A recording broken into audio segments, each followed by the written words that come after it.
She was humiliated because of her skin color, but 3 minutes later, the flight attendant was begging for mercy. What happened next shocked everyone, but let's start from the very beginning. Amelia Johnson, a 52-year-old successful black entrepreneur, walked confidently through the Los Angeles airport terminal. Dressed in a navy blue pantsuit, her dark curls neatly styled, and a leather briefcase in hand, she was the embodiment of elegance.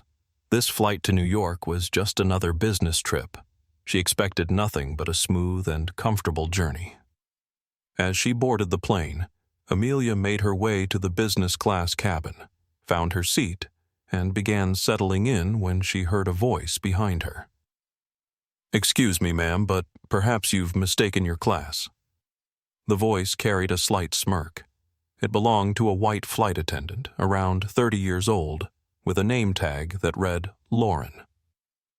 Amelia turned slowly, locking eyes with the woman. "No, I haven't." She extended her boarding pass. Lauren snatched it, skimmed over the details, and a flicker of disappointment crossed her face. "Very well. If you need anything—" She paused, scanning Amelia with an appraising look. "Unusual? Just let us know." Amelia felt the cabin grow quieter. Passengers who had caught the tone exchanged glances, but no one spoke up. Taking a deep breath, she chose to ignore the remark. 10 minutes later, as the drink service began, Lauren returned, holding a silver tray with a glass of champagne. She leaned in slightly, but just as Amelia reached for the glass, Lauren abruptly pulled the tray away. "I'm sorry, but champagne is only for business class passengers," she said, her politeness dripping with insincerity. "And what exactly is your point?" Amelia asked calmly. "Just a precaution. Some people like to cheat the system." Lauren tilted her head, barely concealing a smirk. This time, the silence in the cabin turned ominous. Several passengers across the aisle lifted their heads. A gray-haired man in an expensive suit shook his head in disapproval. "Are you implying that I didn't pay for my seat?" Amelia's voice remained even, but there was an unmistakable sharpness to it now. Lauren straightened abruptly. "I'm simply maintaining order, ma'am," she said stiffly before turning away. But Amelia had already pressed record on her phone. She knew this conversation was far from over. Amelia calmly placed her phone on the armrest, letting the recording continue. She knew that moments like these needed to be documented, especially when someone dared to humiliate her like this. Lauren resumed serving drinks, but now passengers were eyeing her with visible disapproval. An elderly woman in a pearl-colored blazer whispered something to her husband. A young man with headphones discreetly recorded the scene on his phone. The tension in the cabin was growing. A few minutes later, Lauren was back, now distributing meals. She set a tray with a sealed plastic container in front of Amelia. "Excuse me, but why am I getting an economy-class meal?" Amelia's voice remained steady, but there was an icy calmness to it. Lauren blinked. "Oh, my apologies. I must have made a mistake." "Of course." Amelia smirked, leaning slightly forward. "Are you sure it's not because I'm black?" The cabin fell silent. Passengers who had been engrossed in their phones, newspapers, and conversations just moments ago were now listening intently. Lauren froze, as if unsure of what to say. "That's—" she faltered, but quickly forced a smile. "Of course not, ma'am." "Then kindly bring me the correct meal." Amelia's voice was firm, unwavering. Lauren pressed her lips together and walked off. A minute later, she returned with a proper business-class tray, but her eyes were full of resentment. "Thank you," Amelia said, taking the tray and restarting her recording. She knew now this incident would not go unnoticed. She had the evidence. She glanced at the man across the aisle. He gave her a subtle nod of approval. And then, a voice cut through the cabin. "What seems to be the problem?" A tall man in his 50s with a professional smile but clear concern in his eyes approached them. He glanced at Lauren, then at Amelia. "The problem is your employee's bias," Amelia said calmly, "and I have it all on record." Lauren instantly paled. The chief flight attendant took the phone and played the recording. Within seconds, his expression hardened. "Lauren, come with me to the service area, now." Her mouth opened slightly, but she didn't dare protest. Passengers silently watched as she was led away. Amelia smiled.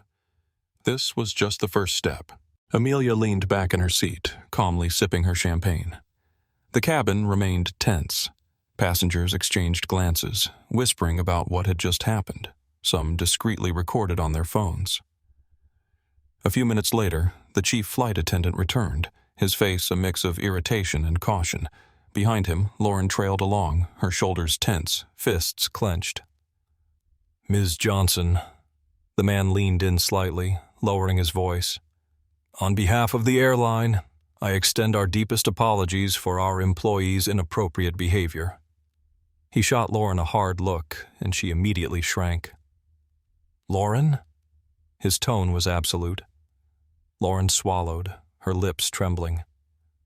"I'm sorry," she muttered through clenched teeth, eyes downcast.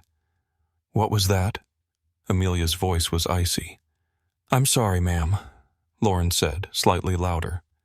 "Louder," the chief flight attendant repeated. Lauren's lips pressed into a tight line, her face turning red. "I'm sorry, ma'am." "Sorry for what?" Amelia crossed her arms. Lauren gritted her teeth. "For behaving unprofessionally." "And?" Now Lauren looked like she wanted to disappear into the floor. "And for allowing myself to act with bias," she finally admitted, lifting her gaze to meet Amelia's. The cabin fell silent. Some passengers watched with curiosity, others with visible satisfaction. "I hope you've learned your lesson," Amelia said coolly. Lauren gave a sharp nod, but the fire in her eyes remained. The chief flight attendant let out a heavy sigh and turned to Amelia. "We will be reporting this incident to HR. Rest assured, there will be consequences." Amelia nodded. "Good. In the meantime, I'd like to enjoy the rest of my flight to New York in peace." "Of course, ma'am," he agreed with a nod. Lauren turned abruptly, head lowered, and walked away quickly. As the plane continued its journey, Amelia reclined in her seat, calm and composed. This was just the beginning. By the time the plane landed in New York, the incident had already exploded online. A passenger had uploaded a video to TikTok titled, "Flight Attendant Humiliates a Black Woman in Business Class." Her response? Priceless. The video was gaining hundreds of thousands of views. In the comments, people were outraged. How is this even possible in 2025? Fire her immediately. Queen, the grace and composure of this woman. As soon as the plane touched down, Amelia gathered her belongings and stepped into the terminal with quiet confidence. Her phone vibrated non-stop with notifications. As she walked toward the exit, an unknown number flashed on her screen. "Ms. Johnson? This is a representative from our airline. We'd like to offer our formal apologies." Amelia smirked. That was fast. "The video of the incident has gone viral. Management has already taken action." "And what exactly does that mean?" "Lauren has been temporarily suspended and is facing a disciplinary hearing. The airline would also like to offer you bonus miles as an apology." "Interesting." Amelia paused in thought. "How about you focus on retraining your staff on how to treat customers of all races? And the miles, well, that's a nice touch." "We'll take your suggestion into account, Ms. Johnson. Again, we deeply regret what happened." Hanging up, Amelia smiled. A few hours later, in her hotel room, she scrolled through social media. Her name was trending. News articles, heated discussions, public statements from the airline condemning discrimination. It was everywhere. That evening, her phone rang again. "Amelia?" A familiar voice. "Hello, Lauren," she replied coolly. There was desperation in the flight attendant's voice. "I got fired. Please, can you take the video down?" Amelia smiled. "You don't like it when the world sees you for who you really are?" Silence. "Good luck, Lauren," Amelia said before ending the call. She took a sip of wine, gazed out at the New York skyline, and thought, sometimes justice comes quickly.